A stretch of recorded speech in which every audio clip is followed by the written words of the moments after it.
and short. So much of human history is the history of violence. Even the most ancient civilizations were astonishingly bloodthirsty.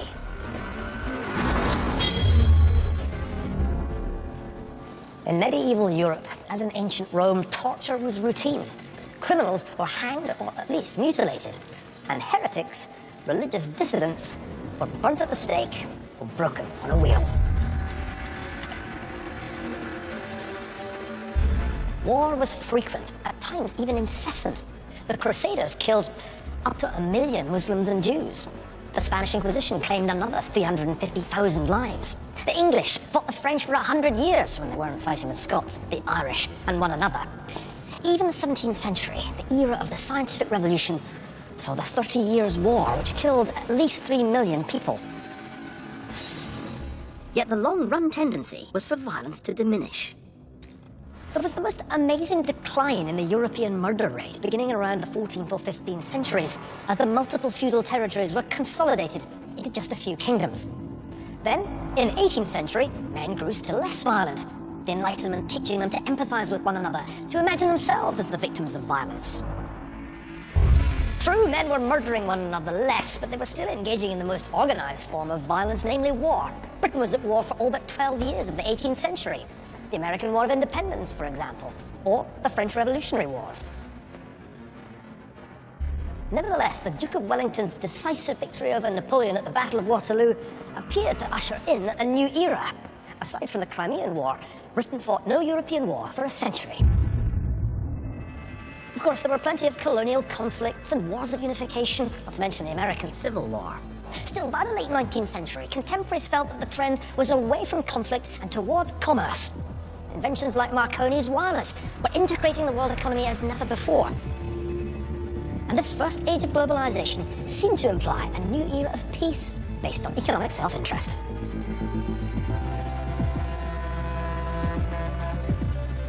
Liberals like Norman Angell argued that war was now inconceivable because even the victors stood to lose more than they could possibly gain. It was a view later satirized by the playwright J.B. Priestley in An Inspector Calls. War? Fiddlesticks, the Germans don't want war. Nobody wants war. There's too much at stake these days. And just in case the audience missed the irony, Priestley has the same character say, the Titanic, unsinkable, absolutely unsinkable. In 1914, it was peace that hit an iceberg. Hopes that war had become a great illusion were shattered by 4¼ years of global war. A staggering 65 million people from around 20 different countries were mobilized to fight. There were around 10 million military deaths and about the same number of premature civilian fatalities. The technologies that had made possible the Industrial Revolution and the first age of globalization were now harnessed to the work of destruction, of industrialized slaughter. This wasn't war as the European powers had known it in the past. It was far more destructive than any previous conflict. Armies were bigger, weapons more powerful. This war, to say nothing of the even larger conflict that contemporaries began to anticipate the moment they started talking about a First World War, shattered the hope that the human race was getting steadily more peace-loving. The First World War killed more than 10% of all men aged between 15 and 49 in at least 7 countries, including my own, Scotland. Moreover, the war ended with a lethal influenza pandemic, which spread as massive armies moved across oceans and continents. The flu alone killed an estimated 40 million people. Between 1914 and 1918, it seemed as if the civilizing process had come to an abrupt halt, and even gone into reverse. But how? And why? So, what caused this huge historical U-turn that we called the First World War? We know, or we think we know, where and when it began.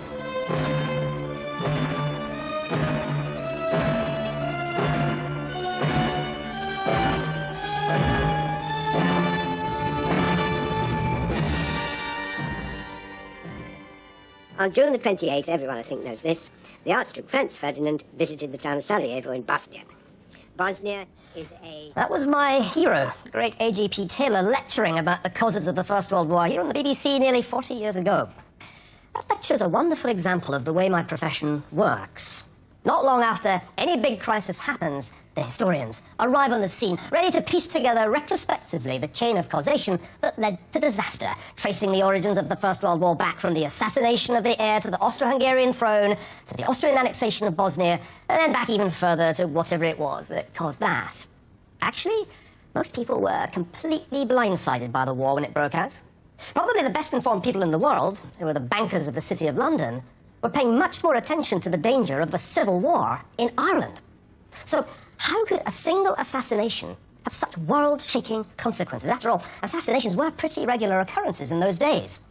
Why did the great powers of Europe line up in the way that they did, with Britain, France and Russia on one side, and Germany, Austria and Turkey on the other? Because of alliances to which they'd all committed themselves? Because of the logic of their generals' war plans? Because of militarism, imperialism, nationalism, or some other ism? Or was it just that one of the great powers, the German Reich, seized the pretext provided by yet another Balkan crisis to launch a war of conquest? In recent years, the younger generation of German historians have come more and more to the belief that the imperial German government was actually a driving force for war, and that the war of which broke out in August 1914, far from being a war of accident, was a war of design, as one of them said, long prepared for. Well, the German historians, led by Fritz Fischer, argued that there was indeed a German bid for continental, if not world, domination dating back 1912, if not earlier. Elsewhere, Taylor argued that an arms race, and in particular the war plans of the great powers, created a kind of unstoppable war by timetable. But once again, it was the German plan, the Schlieffen Plan, that bore the brunt of the blame. And yet there really is no iron law of history stating that all arms races must end in war. After all, the Cold War nuclear arms race didn't.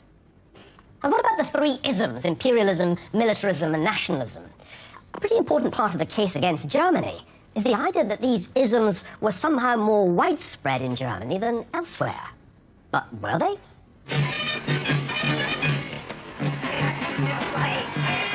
All Quiet on the Western Front is the most famous anti-war book and film of all time. It won the Oscar for Best Picture in 1931.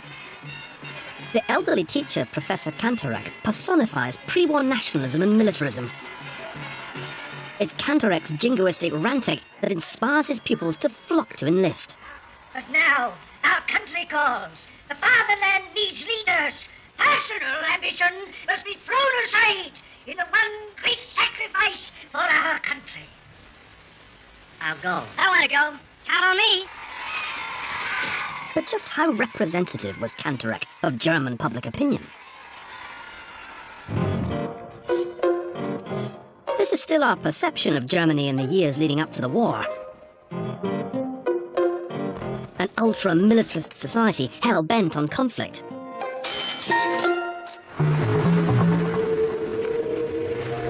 But contrary to popular belief, Germany wasn't the most militarized nation in Europe in 1914. France was. In fact, the very term militarisme is French in origin. France spent a higher proportion of its gross domestic product on defense than Germany, and imposed peacetime military service on a higher proportion of its young men. In fact, it was Germany that had the strongest anti-militarism in Europe. In 1912, the Social Democrats became the largest party in the German parliament on an anti-war ticket.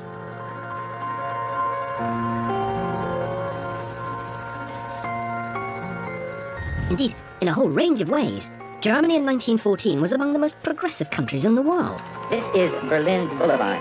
You will find everything here. Palaces, a university, opera, royal guards, arsenal, museums, a government palace. Germany had the biggest and most innovative economy in Europe. And unlike in Britain, in Germany, every adult male had the right to vote. Enthusiasm for war was far from unique to Germany. In Britain, we have in our mind's eye images of wildly celebrating crowds in the streets and young men flocking to the colours. That was certainly what my grandfather did at the age of just 16. But just how widespread was such popular enthusiasm for war in 1914? In truth, for most people, the prospect of war was cause not for jubilation, but for trepidation.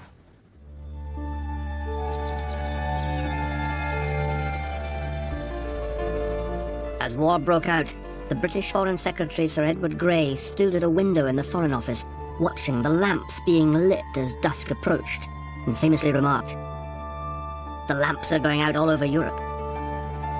We shall not see them lit again in our time." Less well known, however, is the pessimism of the Germans. 9 years before the war, the chief of the Great General Staff, Helmut von Moltke, had already warned the Kaiser that the war would turn into a long and tedious struggle with a country that will not give up before the strength of its entire people has been broken. The archival evidence actually makes it clear that the Germans were not bidding for world power. Rather, their main motivation for going to war was a sense of weakness, particularly with regard to the rapidly growing economic and military strength of Russia. And that's the most striking feature of the crisis to me. Almost every one of the major powers acted out of a sense of weakness rather than strength. Most of the dramatic phenomena that we historians study, not only wars but also revolutions and other big crises, are not the climaxes of protracted deterministic storylines. Instead, they represent the often sudden breakdowns of complex systems.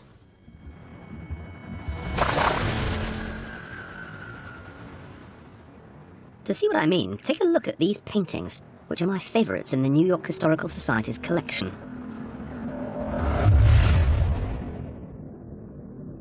They're called The Course of Empire, and were painted by the American artist Thomas Cole between 1833 and 1836.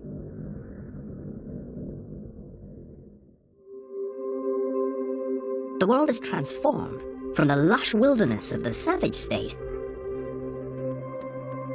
to the agrarian idyll of the pastoral state.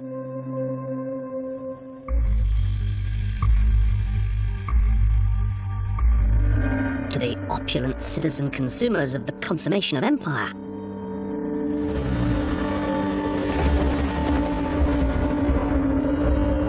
Until in destruction, the survivors flee the invading hordes. Finally, the moon rises over the fifth painting. Desolation. There's not a living soul to be seen. For centuries, historians thought about the past in these terms, as a series of gradual, cyclical ups and downs. As one empire waxed, another waned. But such historical cycles are much easier to see through the rear-view mirror. At the time, they're less visible. So let's ask ourselves, what if collapse comes suddenly, like a thief in the night?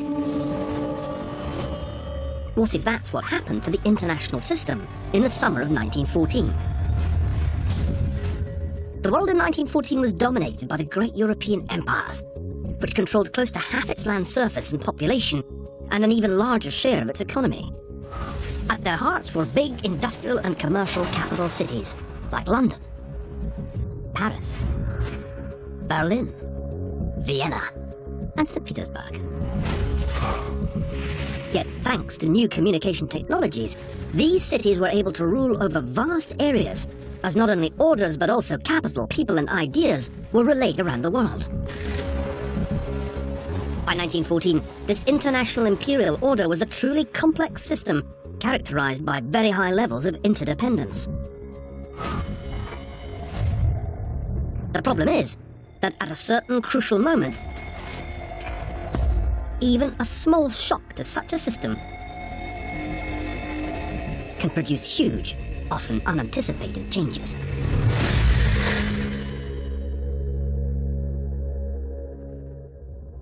points of this complex system were where the empires met. These were the nodes where a relatively small perturbation could spread a shock right the way around the world. In 1914, there were two nodal points that mattered.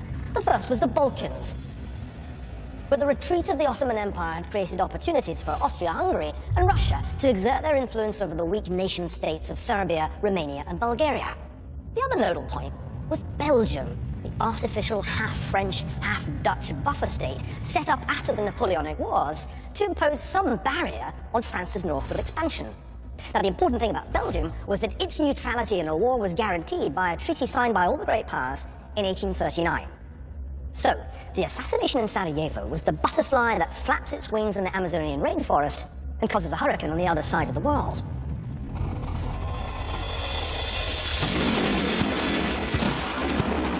From the point of view of the Austrians, this was an act of state-sponsored terrorism. They clearly had to do much more than just ask the Serbs to cooperate in a murder inquiry. From the Russian point of view, 10 years after humiliation by the Japanese, this was a chance to man up, so they stood shoulder to shoulder with their Slavic brothers in Belgrade. Now, the Germans did not really care that much about the Balkans, but they saw here an opportunity to check Russia's massive arms buildup, which by 1914 wasn't yet complete. A German war with Russia implied a German war with France. Why? Because A, there was an alliance between the French and the Russians, and B, there was a German war plan, the Schlieffen Plan, that required the Germans to knock out the French in order to stand a chance of beating the Russians. What's more, that German plan also implied the violation of Belgian neutrality. Why? Because the German generals calculated that they could only knock out France if they sent a part of their force to the north and west of Paris, rather than across the heavily fortified Franco-German border.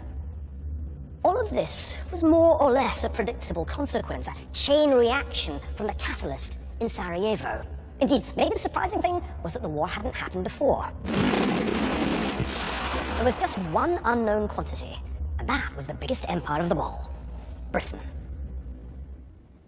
What made the First World War a world war, and a 4-year one at that, was the British decision to intervene, ostensibly to uphold the neutrality of Belgium, in reality to avert a German defeat of France. And contrary to what you may have been taught at school, this British intervention was far from inevitable. August 1914.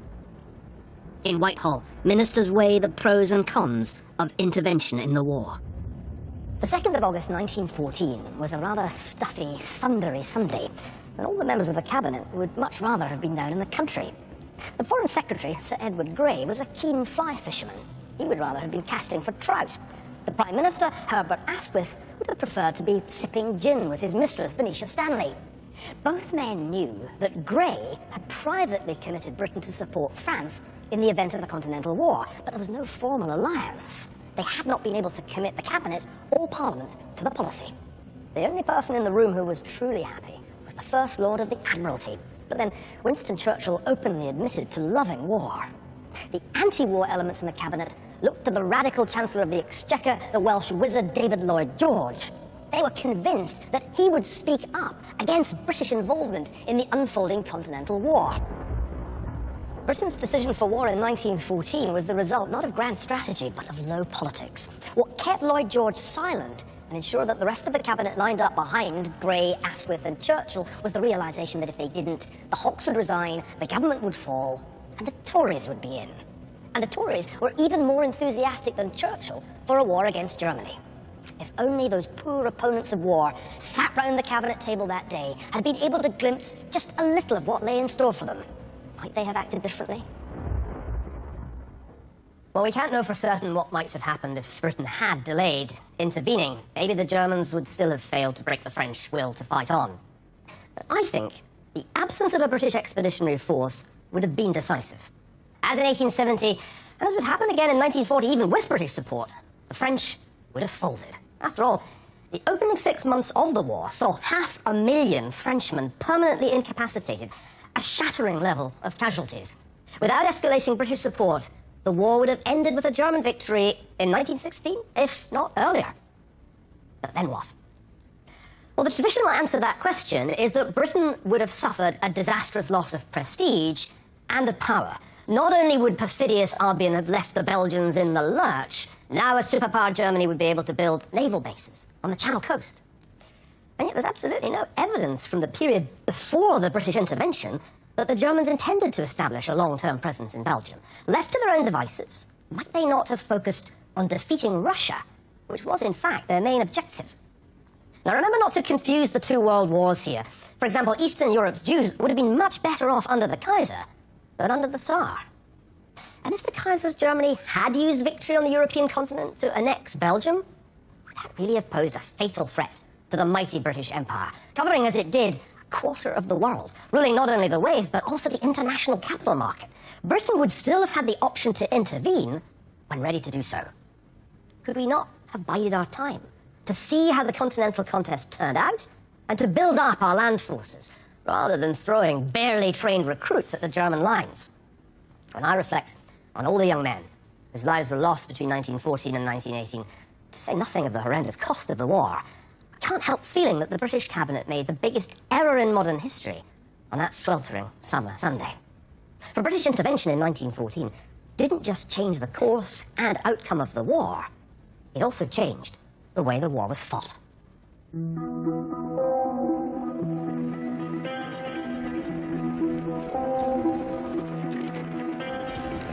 British intervention turned a continental war into a world war, which the European nations could wage only by mobilizing all their resources, including manpower and materials from their empires outside Europe.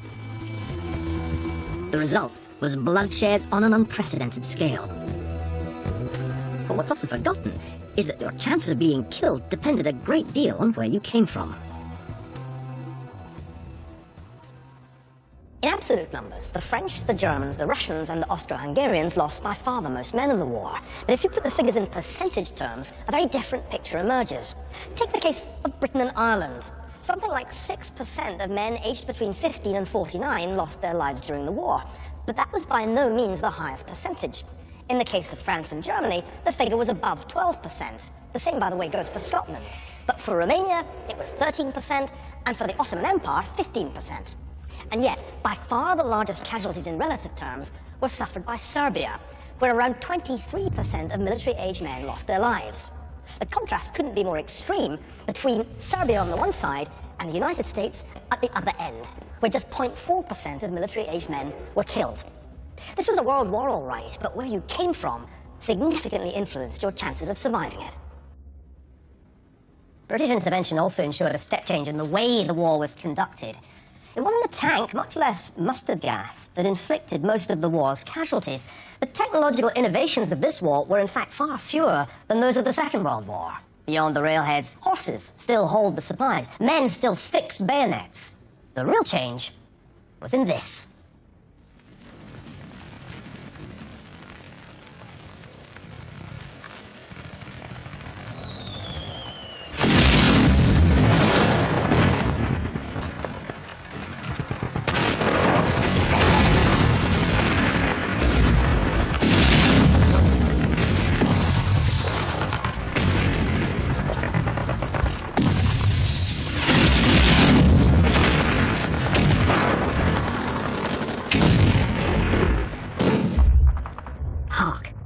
Thud, thud, thud, quite soft.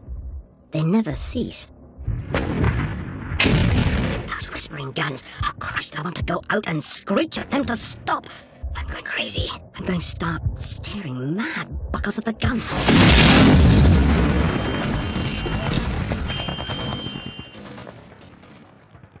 Well, that was the poet Siegfried Sassoon's electrifying repressions of war experience, written while he was convalescing in Kent, where the guns of the Western Front were still audible.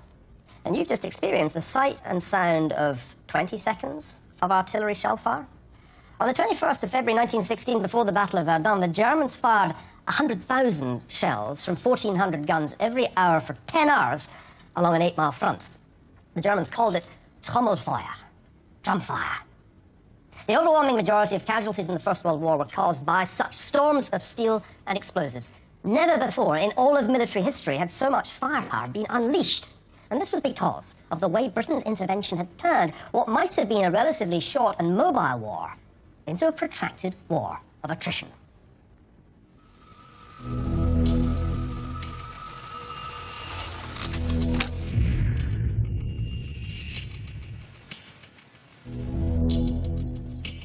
At the beginning of the war in August 1914, French infantry, conspicuous in their traditional blue coats and red trousers, advanced through the Ardennes forest. Who could have designed a better target for the German machine gunners?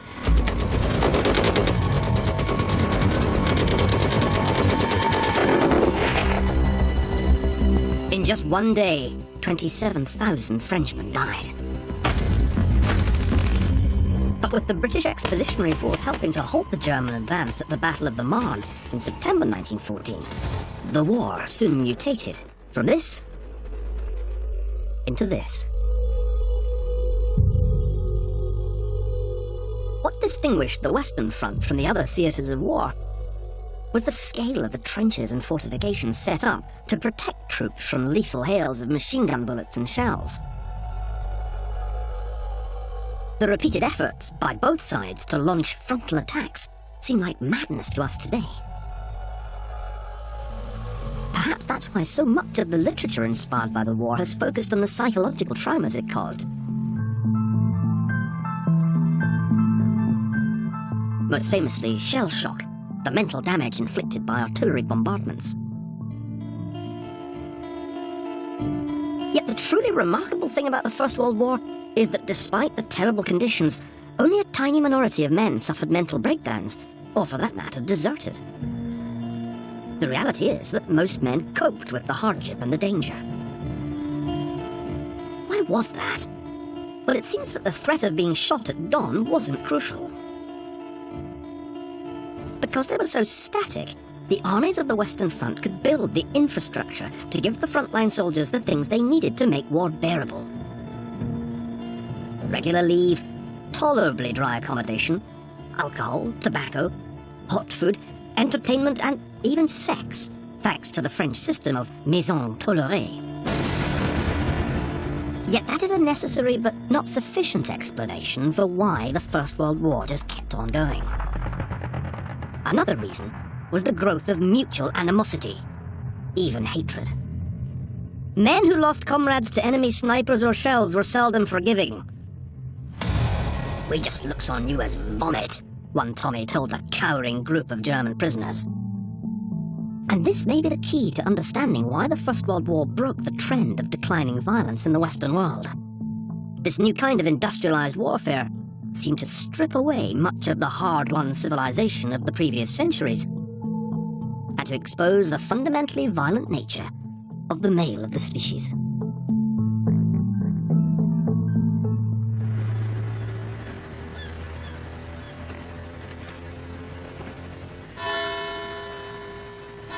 Most of us regard ourselves as upstanding members of society who don't harbour violent thoughts towards our fellow citizens. So the findings of Harvard psychologist Steven Pinker may surprise you. The vast majority of us are never going to commit an act of violence in our entire lifetimes. However, a large number of us harbor fantasies of committing violence. If you just do surveys of even university students and ask them, have you ever fantasized about killing someone that you don't like? A majority of them will confess that they have. And often people will play out in their minds how they will cut or shoot or strangle or torture in theatrical detail their former tormentor or enemy. So what happens when these demons are taken to war? In modern wars, what often happens is that the nation-state gets defined psychologically as the in-group or the out-group, and we can project distrust, fear, prejudice against the enemy coalition.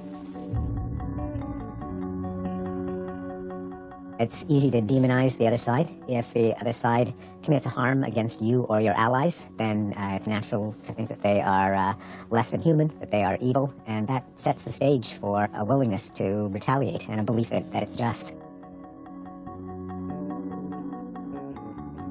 Then if suddenly the opportunity presents itself where they outnumber a member of the enemy, then savagery just can burst forth.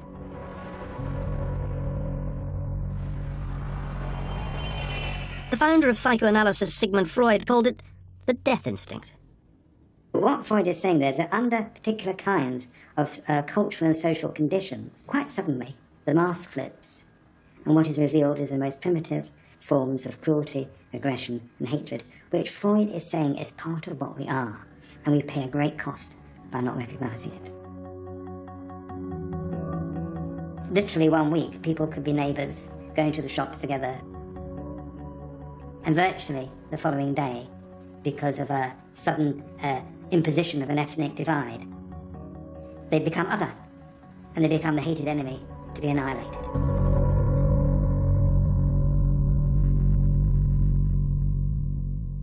So the First World War was a turning point not only in the history of war, but also in the history of the human condition.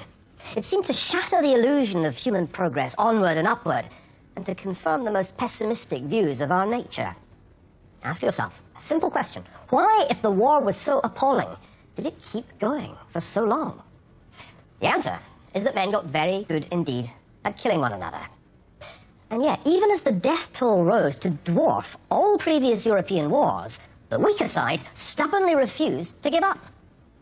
Once Britain had intervened, the so-called Entente powers, mainly Britain, France, and Russia, had overwhelming superiority in financial resources and numbers of men relative to the Central Powers, Germany and Austria, plus Turkey, which had come in on the German side in November 1914. In terms of population, the ratio of advantage was more than 5-1. In terms of economic output, nearly 4-1.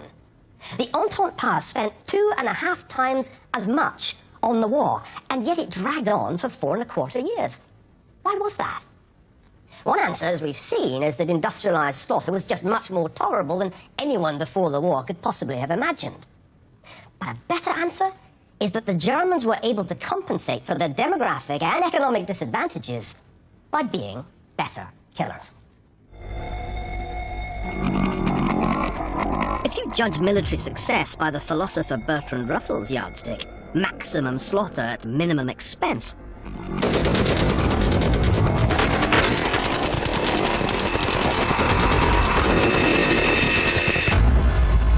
then Germany won the First World War. As you can see, in literally every month of the war, from August 1914 through until the summer of 1918, the Germans consistently killed or captured more British and French soldiers than they lost themselves. And the margin of superiority was even greater on the Eastern Front. To put it absolutely brutally, the Germans were more efficient. They killed 35% more than they lost. They captured 30% more than they lost. And what's more, they did it more cheaply. Here is a grotesque statistic. It cost the Germans roughly £2,300 to kill an Allied soldier. It cost the British £7,500 to kill a single German. So why were British soldiers less efficient killers? Well, the obvious answer is that for most of the war, they and the French had to take the offensive to dislodge the Germans from their heavily fortified positions in Belgium and northern France. But the Germans were also the leaders when it came to tactical innovation. It was they who pioneered the lethal creeping artillery barrage and the system of defense in depth. For these reasons, despite their economic disadvantages, the Central Powers had a serious chance of winning the war. By late 1917, a savvy investor might even have been tempted to bet on a German victory, or at the very least on a stalemate and a negotiated settlement. By the spring of 1918, a German victory looked even more likely. After imposing a punitive treaty on Russia's new Bolshevik government, the Germans moved more than 500,000 soldiers to the Western Front for a massive offensive. For a time, the German army carried all before it, capturing and killing dazed British soldiers and driving deep into enemy territory. After years of stalemate, victory seemed to be within their reach. But no.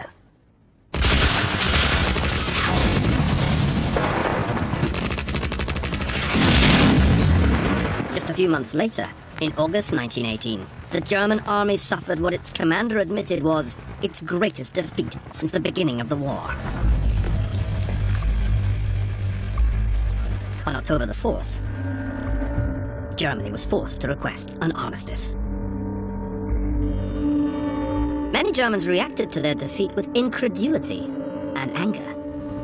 Among them was this man, Adolf Hitler. He's the one on the left who isn't smiling. Hitler, a messenger in the Bavarian army, was lying in a hospital bed recovering from a gas attack when the news of the German surrender came through. For Hitler, the only way to explain this extraordinary reversal of military fortunes was that the proud German soldier, undefeated in the field, had been stabbed in the back by Jews and socialists at home. Let's see why he was wrong. One obvious answer to the question of why the Germans lost is that in 1917 the United States joined the side of the Entente powers. And yet it's a mistake, I think, to imagine that the US decided the war. In reality, it was the British Army that won the First World War, and it did so by finally beating the Germans at their own game, lethally combining infantry, artillery, armour, and air power. As you can see, from July 1917 until June 1918, there were hardly any German surrenders. But then, beginning in July 1918, there was an explosive tenfold increase in the number of Germans laying down their arms. Now, the key to this collapse of German morale was the role their officers played. This wasn't a breakdown of discipline. Often, the German men laid down their arms at the order of their officers. So this was how the war ended, not with Hitler's mythical stab in the back, but with a sickening recognition by what was left of the German officer class that the war simply couldn't be won. It turned out that the key to victory was not maximum slaughter at minimum expense. The key was to persuade one side to start surrendering. To win the First World War, the victors had paid a staggering price in blood and treasure, indeed a much higher price in absolute terms than was paid by Germany and her allies. We're left with just one question. Was it worth it?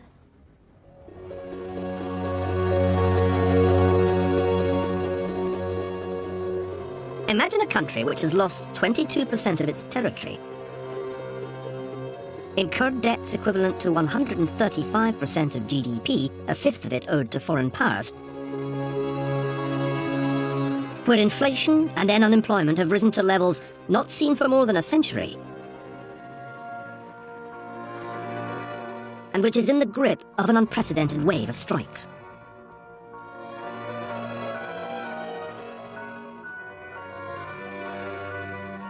Imagine a country in which the poverty of returning soldiers and their families contrasts grotesquely with the conspicuous consumption of a hedonistic and decadent elite. This was not only Germany in 1918. It was Britain too. For winners and losers alike ended the war exhausted, bereaved by their losses, weighed down by debt, demoralized by 4 years of deprivation. And for what exactly? At the beginning of this program, I said that the First World War was the great turning point of modern history. Well, now I hope you see why. Not all its consequences were negative, to be sure. Autocrats fell from power, and for a time, it seemed that democracy would be the victor. Between 1914 and 1919, in more than 20 countries and 6 American states, women got the right to vote. Nevertheless, the war ended the illusion of a world steadily growing more peaceable and civilized. It transformed war in its scale and its nature. Itself born of a terrorist act, it brought forth chemical weapons. It vastly increased the power of the state in both economic and political life. And it also altered our very understanding of the human mind, laying bare its deepest and darkest destructive impulses. At a peace conference held in Paris, the winning empires tried to impose a new order on the losers with a series of treaties, most famously the one signed at Versailles. As was traditional, the victors took away land, reallocated colonies, and imposed indemnities known as reparations. But to imagine that the Germans could simply be kept weak by making them pay reparations was to dream.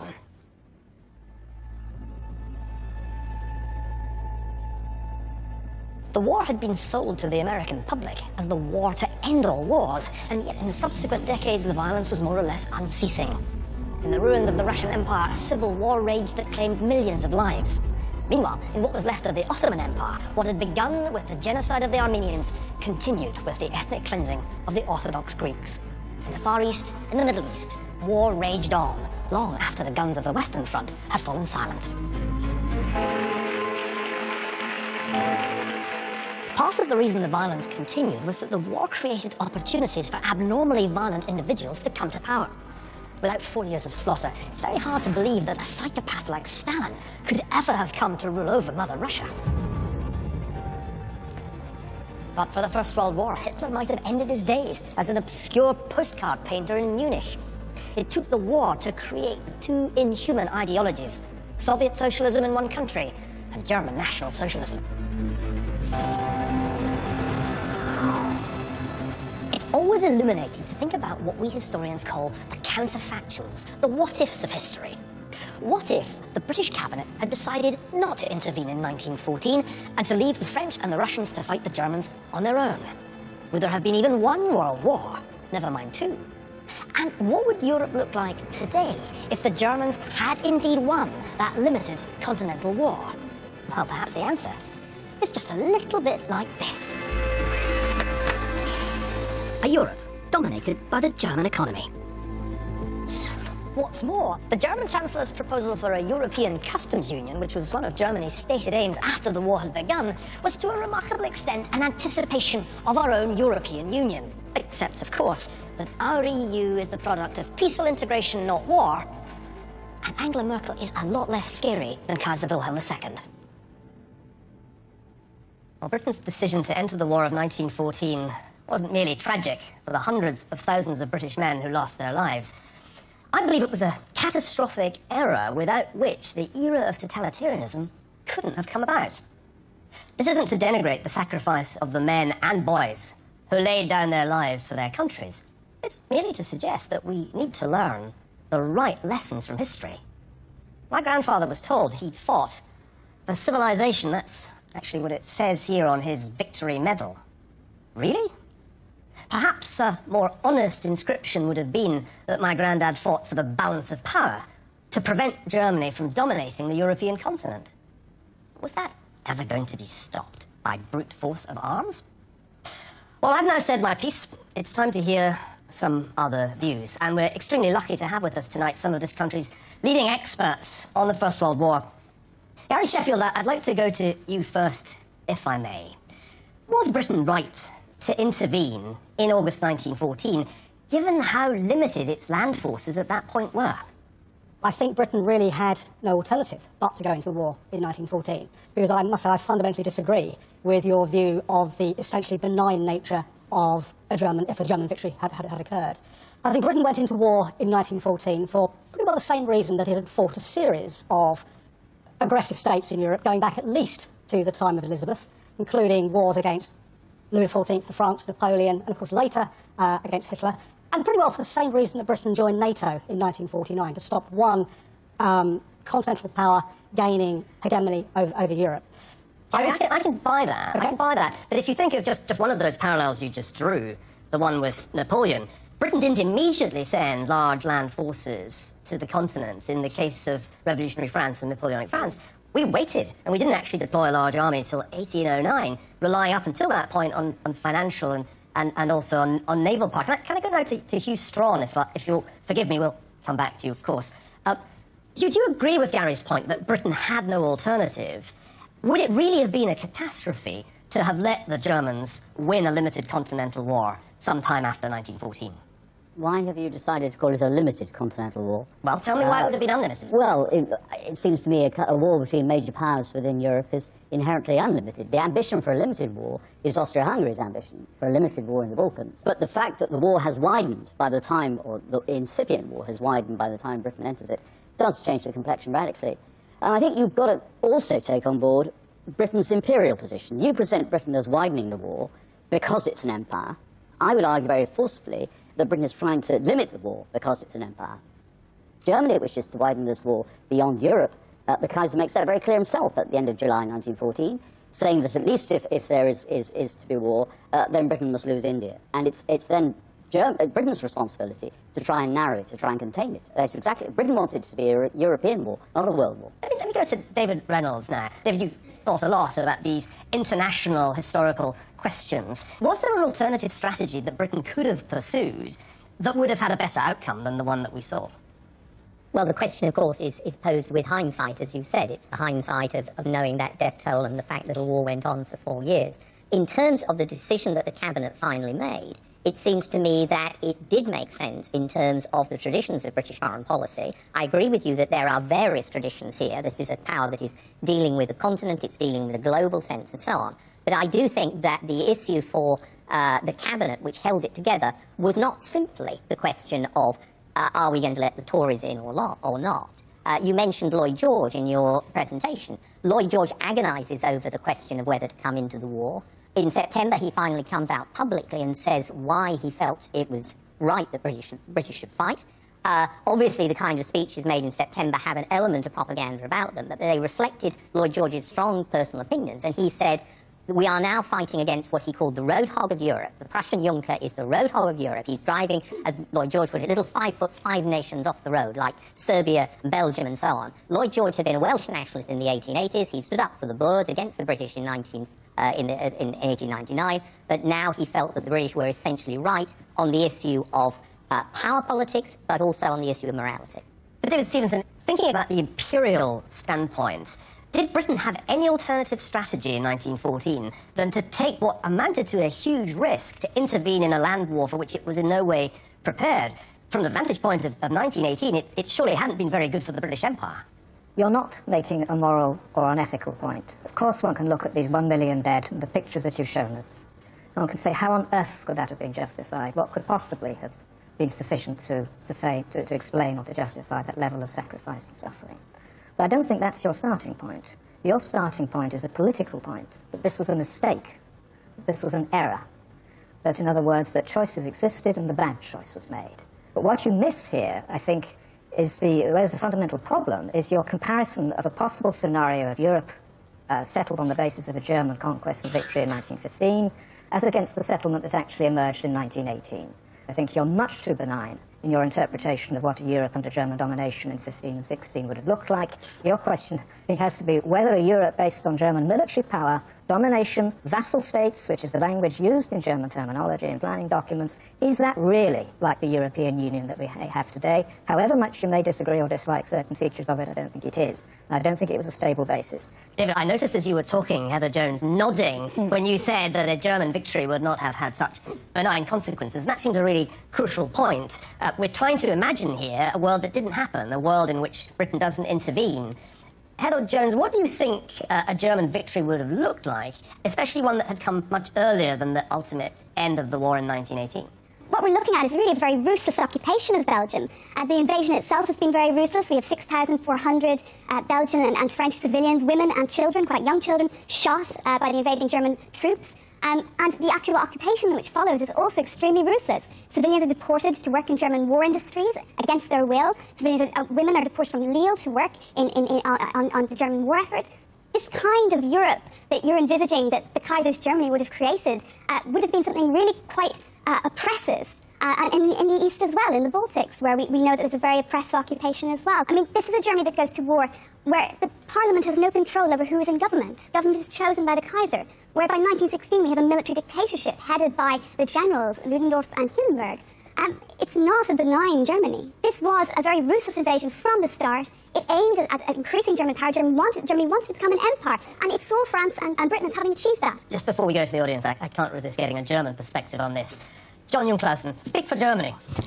Let me, yes. Well, I think what we tend to underestimate in this discussion quite easily is the importance of the economic growth of Germany after 1871.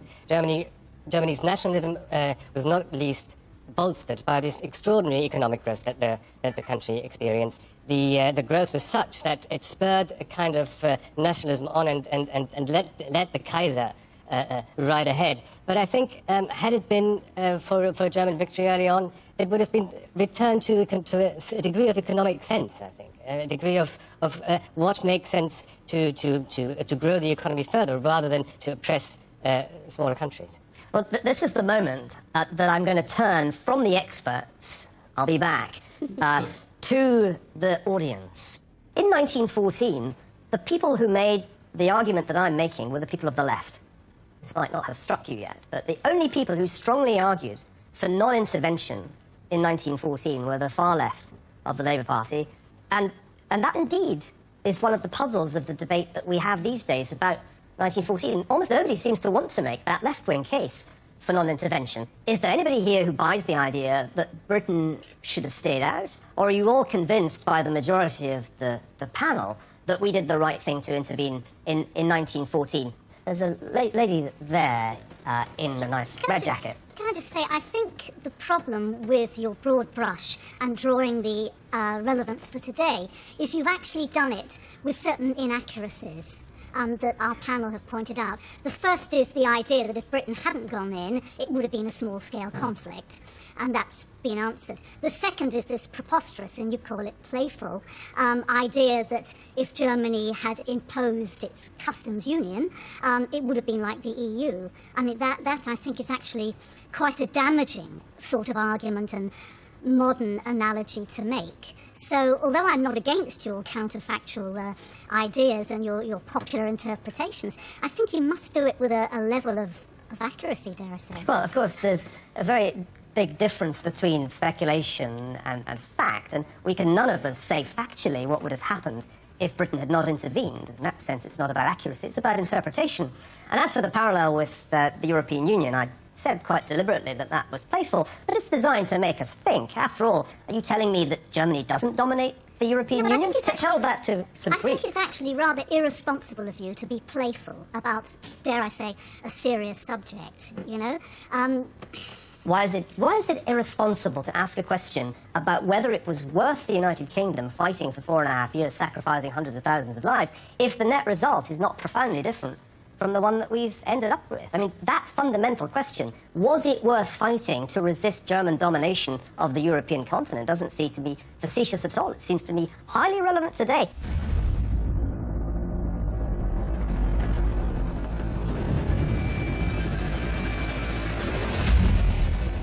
Let's think a little bit more about these issues of why the war lasts so long. After all, we're actually rather accustomed to wars ending via negotiation, and that doesn't happen in this case. This war ends because one side collapses. Are there any thoughts over here about the duration of the war? I'm particularly interested to hear from men in the age group that fought, which I think you definitely are in the right age group, so you wouldn't have been able to dodge the draft. You made that point about soldiers having a lust for revenge, which kept them fighting possibly until the last man was standing. And then famously in 1914, didn't the Germans and the British forces have a football match? That and is then true. exchange gifts. I was just wondering, where was the turning point? Like where the war became serious and these soldiers actually wanted to fight until the end? This is a great question because it goes to one of the most famous episodes of the war, one which is sometimes dismissed as a myth. The idea of a Christmas truce between British and German soldiers, Christmas of 1914. It's actually true, it did happen at this early stage in the war. Relations between the two armies were sufficiently good that they actually fraternized in no man's land. And although there were still some snipers taking potshots, it was a pretty dangerous thing to go and celebrate Christmas in no man's land. I don't recommend it if you ever find yourself in that situation. It didn't happen again. And maybe this is a good opportunity just to switch back to one of the experts, Heather Jones, because Heather's done some important work on this precise question of why relations between the two sides at the front deteriorated. Is it right, as I try to argue, that they go from potential fraternization to hatred? And is that one of the reasons that men keep fighting? Heather Jones. Well, I think there's many reasons why men keep fighting. One of which is small group camaraderie, the simple fact of fighting for the man beside you. Another reason is a sense that actually there's a need for vengeance, as you said. I would agree with that point, that if one has been in battle and seen friends killed beside you, it gives an impetus to continue fighting. The other thing is simply by 1916, it is a different war. It is a different type of battlefield. It's industrialised, and many of the men are actually killed at long distance by artillery shells. They don't actually see those who kill them. So a lot of the killing is actually anonymous in the First World War. You don't actually have to have extreme enmity for your enemy to participate. You simply are in a trench being shelled from above. So there's a number of factors, and I would argue it's an interactive process. Gary Sheffield, why do men keep fighting? I would like to add to that. I spent a lot of time going through contemporary letters and diaries, trying to understand what maintained British troops' morale and motivation. And the simple fact is a lot of them looked at the devastation in Belgium and France and saying, we're fighting so that does not happen at home. David Reynolds, let me come back to you for a moment. When I try to imagine alternate endings to World War I, one of the questions in my mind is whether it reaches a point when negotiation, when diplomacy is no longer possible because there's just too much damage being done, because the body count is just too high. Do you think that's true? And does that tell us something important about the nature of war and diplomacy? Can you reach the point when negotiation is no longer an option? I think you can, probably. For example, Lord Lansdowne, who had been a former Foreign Secretary, in 1916, first privately and then in public, raises the question, is the body count, as we would now put it, worth carrying on this war for? Have we gone too far? And Lansdowne's question is pushed on one side because I think it's almost politically impossible to say, OK, we'll now call it a draw. We've had so many thousands, hundreds of thousands of people killed, but we'll call it a draw. So that there is a point at which I think diplomacy ceases to be an option.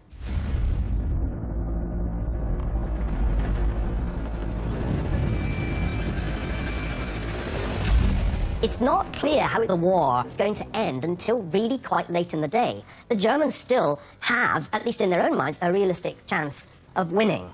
In the end, the United States has to intervene and become a combatant power. Cathy, why do you think it was impossible to end the war by negotiation once it was clear that neither side could win easily? Well, the thing is, what could America do to stop the war? The U.S. isn't threatened. She only comes into the war not to save the world, but because she's torpedoed into it. I myself don't think she would have joined the war if she hadn't been torpedoed into it, no matter what Wilson wanted. So just to be clear, it's the Germans sinking of American ships using their submarines that's decisive in bringing the United States into the war? Yes, I think so. Wilson won his election in 1916 by saying he wasn't the man who kept us out of war and so forth. But once the U.S. is in the war, the U.S. is the rising power. It hasn't been killing and being killed for the previous 3 years. It has a massive industrial machine, thanks to all the goods it's been doing. It has the money. All the others are running out of money. And it has an endless supply of Idaho farm boys.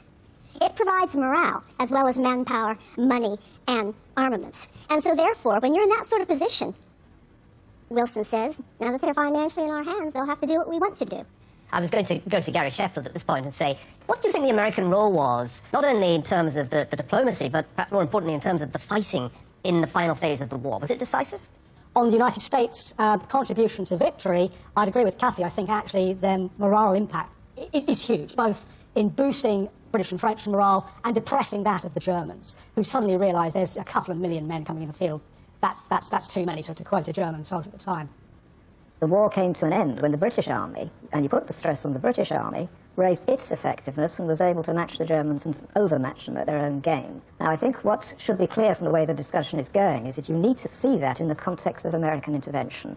And in particular, what you need to bear in mind is that, sure, the British Army became more effective. Most of that effectiveness was already there by 1917. It was being matched by increases in German army effectiveness. So, in effect, if you look at the Battle of Ypres, the Battle of Ypres in 1917, the British Army was probably doing more damage to itself than it was to the Germans. Complete change by August 1918, and what's happened in the middle, which you mentioned, is the Ludendorff offensives, in which the German army essentially wears itself out, and the morale in the German army is actually cracking well before August 1918 because of those offensives. But why were those offensives launched? Because of the German fear of American troops arriving en masse in the autumn of 1918, and therefore the Germans not just staying on the defensive, but going on to the attack. That's where American intervention is crucial, plus the financial factors that have been mentioned, plus shipping, plus navy. Without the American intervention, I think the best outcome one can see for the Allies is probably some kind of unfavourable draw in the autumn of 1917. Yeah, so British armies plays a part in the August 1918, but only as part of a much larger coalition effort. Heather Jones, do you buy that argument that, in fact, it is the home front that's decisive in the sense that the German home front is hungry, if not actually starving? How big a part did that play in the ultimate German collapse? Actually, what's striking is how long the German home front holds out despite the blockade shortages in 1918. We know that there's hunger and there's real difficulties on the home front in the spring of 1918, but with the hope of victory that they have through the Ludendorff offensive, they're prepared to hold out. It's only when the news comes in October, and it's a shock to the German population because of censorship, when they suddenly find out the extent to which their armies are being pushed back in France, that their morale crumbles. So the army defeat comes first. And I'd really like to emphasise here the French. The initial rise in surrenders in 1918 by German soldiers is actually General Mangin's offensive at the end of July 1918 by the French. Amiens is the second strike. Going together, they pummel the German army back. It's not the case simply of the British doing it alone. And I think that's very important to really highlight that there. David Reynolds.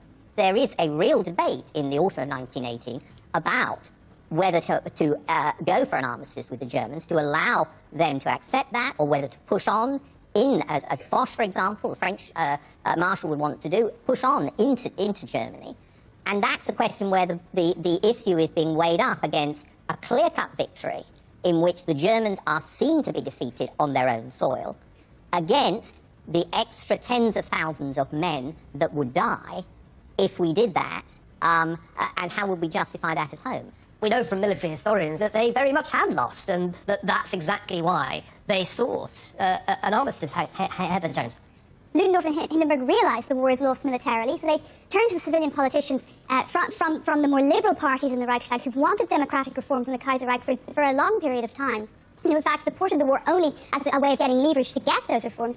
And they turned to the civilian politicians and say, you take charge now, you will negotiate the peace with the Americans, who Germany believes will be more favourable to them than the British and French, and therefore the civilians will carry the blame for suing for peace. And that's effectively what happens. It's masterminded really very cleverly by Hindenburg and Ludendorff. David Stevenson wants to jump in at this point. Yeah, David. the thing that makes all this possible is the German High Command's acceptance that military victory, either by offensive or defensive means, is now out of the question. And that brings us back to the other factors we were looking at earlier on in this discussion about why the German army is essentially crumbling in the summer of 1918.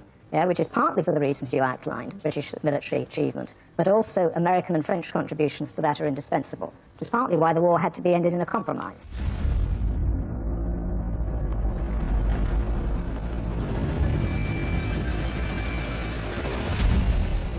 This is maybe the right opportunity to shift our discussion to the consequences of the war. We think about the law of unintended consequences, which is probably the only law of history that I've ever recognised. It's extraordinary in the way that it operates here.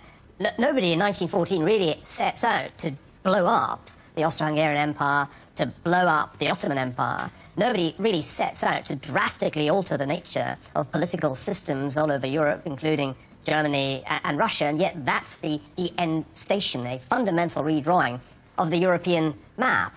I wanted to go to Simon Winder, who's written a delightful book on the history of the Austro-Hungarian Empire. Did its collapse, its disintegration into different national component parts, represent a good outcome from the point of view, say, of the British, who had perhaps not intended that outcome? Well, I think it's one of the key catastrophes which really sows the Second World War. You can see the Second World War looming from this, that once you have the central of Europe broken into small pieces, given, as you said earlier on, that these are not rational states. And you can just see this horrible rubble forming across Europe, which really negates the whole nature of the victory of the First World War. The Allies don't really win because they simply created such a pressure cooker over these 4 years that the centre of Europe breaks into pieces, and those pieces effectively feed straight into Hitler's fantasies, and they feed into communist fantasies, and a kind of horrible micro-nationalism, which is way outside Britain's control. This is a moment to go to the audience and see if there are any Leninists who want to agree with me that this is ultimately an imperialistic war, a war that's to be understood in terms of empires rather than, I don't know, the rights of plucky little Belgium. There's a young man there who wants to make a contribution. Yes, please. What I'd like to know is just where would Britain be today had the war not happened, had it gone differently, had the Entente had a more sort of decisive victory, and would the empire still exist today, or how long would it have taken after 1918 for the empire to disintegrate? Well, like any counterfactual question, we can only really guess. But it seems to me the right kind of question to ask, given that by intervening in 1914 in the way that it did, Britain ensured that it paid a very, very heavy cost, not only in terms of lives, but financially too.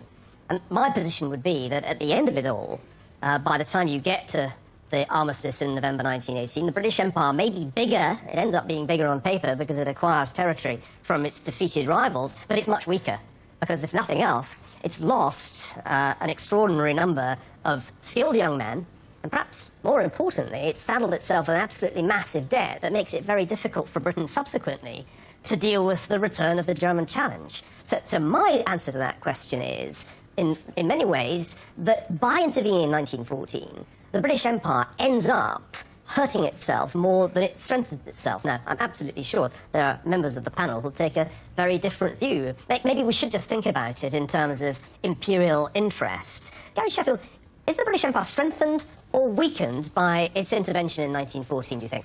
Well, I agree with you. I think though it's bigger on paper, it is in the long term weakened. There's a debate in Australia and New Zealand at the moment about whether they were right to intervene what's sometimes seen as somebody else's war. Trouble is, that is not how Australians and New Zealanders thought of themselves in 1914. There is a clear emotional link to the home country. But even on a really basic strategic level, Australia's security was dependent on the Royal Navy. If Britain is defeated, if the Royal Navy is defeated, Australia is then vulnerable. I'm really glad you brought up Australia. I think to have this discussion and not mention it would have got us all into deep trouble. One of the films that has had an absolutely massive impact on public consciousness about the First World War has been Gallipoli. And you have to find yourself asking the question, why are there Australians in Gallipoli fighting the Turks? Sean McMeekin, you have an answer to that question. It's certainly not in the interests of the British Empire in any obvious way. No, it was to win Constantinople and the Straits for the Russians. It's quite simple if you actually look at the diplomatic documents. Obviously, this wasn't explained to the men who were waiting ashore in the trenches and dying in great numbers and so on. But if you actually look at what was literally being negotiated in early March 1915, that's what the campaign was about. So in diplomatic terms, it's obvious. It's to win Constantinople and the Straits for Russia. And I must say, I hadn't realised until I read your book that Mel Gibson had been fighting for the Tsar. That came as a revelation to me. Now, there's a young man here with a light green shirt who's ready to intervene. Are there no lessons that we can learn for our contemporary foreign policy from what happened in 1914? Well, if there are lessons, what Sure, there are are they? lessons. I mean, if you think of Christopher Clark's recent work on the sleepwalkers, his message at a recent lecture on this matter was this could happen again, but in the sense that a situation can escalate where there is not absolute knowledge on the part of any actor involved, rather than your argument, which I think, if I interpret correctly, you're almost saying Britain has the power to change a situation either for a good or a bad. And I think you're making the terms and the possible outcomes on either side too easy. Well, in Chris Clark's book, he makes the argument that the great powers sleepwalk into the war. It's the consequence of bad decisions and miscalculation, and that I think he's quite close to my view in The Pity of War, that it's a huge mistake and everybody's making it. But isn't there an important lesson for our time there? That you can end up making a very big war by mistake. And I think it's worth maybe in the concluding phase of this discussion just thinking about the wars we've seen in recent times, none of which has produced a world war, thank God, but that doesn't mean it couldn't happen. Is there a sense in which we've learned from the events of 1914 enough not to make those same mistakes again? Or are you inclined to agree with the majority of the panel that in the same kinds of circumstances, Britain would be right to go to war? Cathy, what are the lessons for our time in terms of how foreign policy should be made and when military intervention is justified? Well, there are no great principles on that, but I do think the real difference here between going to war then and now is that we would know a lot more. The benefit, shall we say, of the intelligence relationship and signals intelligence and so forth is that belligerents would know a lot more what's going on. The real problem, 1914, one of many real problems, is that people didn't know what was happening. You knew in general terms, but British Foreign Office didn't know what was happening in the German Chancellery, for example. Well, one thing's for sure, the United States knows what's going on in all the chancelleries in the world, thanks to I the was merely going to NSA. contribute that very point, in fact. But the point still remains, I think, is that there would be less blindfolded stumbling into war now than there was then. David Reynolds, could we stumble into a great war today, or have we enough intelligence to avoid it? No, I'm not sure that we have enough intelligence, but I think it would be much harder to sustain a great war in the way that happened then if you think of the conflicts we've been through recently with embedded reporters, with soldiers themselves taking their own pictures of a war. The divorce between the home front and the war front is much less than it was then. I think part of what is fascinating and still problematic about this war in a way that isn't true of 39-45 is, you know, your title is The Pity of War, Wilfred Owen's phrase, but it's the mystery of war in a way. It's this question, you know, how could those 37 days develop in the way they did? There's a whole range of structural issues that we as historians study, but there's also these amazing areas of contingency. You've played with those. You've teased us in a sense with your counterfactuals. But the reason you can do it is because this is a war whose ending is still going to be debated for another century, whose beginning is going to be debated for another century, whose ending is going to be debated for another century. And that, I think, is this, it brings out again this strange mixture of big systemic forces and then contingent decisions. And that's true of almost every conflict that we will get into small scale in the next 100 years as well. You, Strawn, if you think about the wars that have happened recently, it's been a striking feature that they haven't escalated. But we can imagine, can't we, situations in which they they could have. Is there a danger that we could see something similar? It starts off small, like Serbia and Austria-Hungary, and then it becomes much larger. Could one see an analogy anywhere in the world in the last 10 or so years where that might have happened? Well, I think you can certainly argue the case for possible